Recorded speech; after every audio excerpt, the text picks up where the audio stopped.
جنگل میں بادشاہ شکار کے لیے نکلا ہوا تھا، کسی جگہ اس کو سانپ نے ڈس لیا۔ بادشاہ کے ساتھ جتنے اس کی پوری ٹیم تھی، تو اس ٹیم میں بادشاہ کا شاہی معالج بھی تھا، اس کا شاہی طبیب بھی تھا، شاہی ڈاکٹر بھی تھا۔ جس طرح ہمارے ملک کا پردھان منتری اگر کہیں جاتا ہے تو اس کے ساتھ پوری ٹیم جاتی ہے، ڈاکٹروں کی ٹیم بھی ہوتی ہے اور دوسری ٹیمیں بھی ہوتی ہیں، تو اس طرح بادشاہ کے ساتھ ڈاکٹروں کی ٹیم بھی تھی، شاہی طبیب بھی تھا۔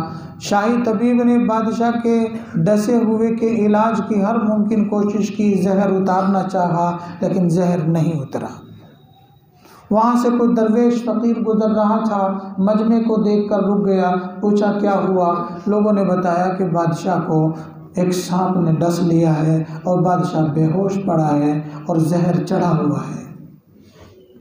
اس نے کہا کدھر کاٹا ہے؟ کہا یہاں پہ ٹانگ پہ کاٹا ہے۔ تو اس نے اس ڈسی ہوئی جگہ پر زور سے تھوک دیا اور تھوک کے تیزی سے وہاں سے نکل گیا۔ سارے لوگ بادشاہ کی فکر میں تھے، بادشاہ کی فکر میں مبتلا تھے، اس کے پیچھے دوڑنے کی کسی کو فرصت نہ تھی۔ شاہی طبیب نے اپنی جیب سے رومال نکال کر کے اس تھوک کو صاف کرنے کی کوشش کی، لیکن ہاتھ روک لیا۔ دیکھا کہ جہاں اس درویش نے تھوکا تھا اس جگہ سے زہر ختم ہونا شروع ہو گیا اور بادشاہ کی ٹانگ جو نیلی ہو رہی تھی اس کا رنگ بدلنا شروع ہو گیا۔ تھوڑی دیر میں زہر اتر گیا اور بادشاہ کو ہوش آ گیا۔ بادشاہ کو سارا قصہ سنایا گیا۔ بادشاہ نے کہا اس فقیر درویش کو تلاش کر کے لاؤ، ڈھونڈ کر لاؤ۔ بادشاہ نے اپنی پولیس دوڑا دی، اپنے اہلکارے دوڑا دیے، بالآخر جنگل میں ایک درخت کے نیچے اس کو جا لیا اور بادشاہ کے پاس لے کر آئے۔ بادشاہ نے کہا ہماری گنہگار آنکھوں نے آپ کو پہچانا نہیں ہے، آپ کون ہیں؟ اس نے کہا میں کیا ہوں، میں تو کچھ بھی نہیں ہوں۔ کہا ہماری طرف سے آپ کو ایک عربی نسل گھوڑا دیا جاتا ہے اور ایک شاہی جوڑا دیا جاتا ہے۔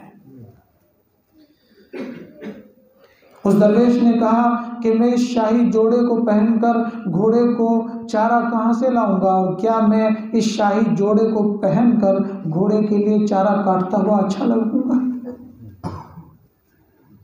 بادشاہ نے کہا نہیں، ہم گھوڑے کو چارہ، دانہ پانی کھلانے کے لیے اور اس کے دانہ پانی کا انتظام کے لیے، گھاس کاٹنے کے لیے آپ کو خادم بھی دیتے ہیں، نوکر بھی دیتے ہیں۔ 3-4 نوکر اس کے حوالے کر دیے۔ اس نے کہا بادشاہ ان 3 نوکروں کو اور اس گھوڑے کو، اس جوڑے کو پہن کر میں جنگل میں رہوں گا؟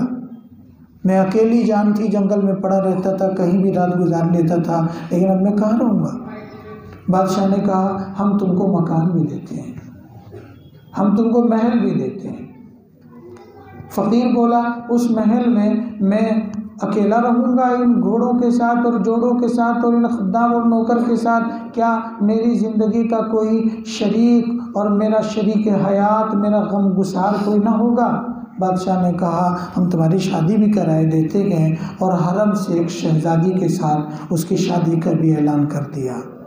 بادشاہ نے کہا، درویش نے کہا شادی ہوگی تو بچے بھی ہوں گے نا؟ کہ ہاں بچے بھی ہوں گے، کہ بچوں کو دکھ تکلیف بھی ہوگی، ان کی روزی روٹی کا نظم بھی کرنا ہوگا، کہ ہاں ان کو دکھ تکلیف بھی ہوگی، کہ ان کی دکھ تکلیف کو کون جھیلے گا؟ کہ ان کی دکھ تکلیف کو تو آپ جھیلیں گے، اور کون جھیلے گا؟ ان کی تکلیفوں کو تو کا رونا تو آپ کو رونا پڑے گا۔ تو اس درویش نے عجیب جواب دیا کہ بادشاہ اگر یہ ساری چیزیں لے کر بھی رونا پڑے گا تو یہ ساری چیزیں آپ کو مبارک ہو، مجھے میرا جنگل مبارک ہے۔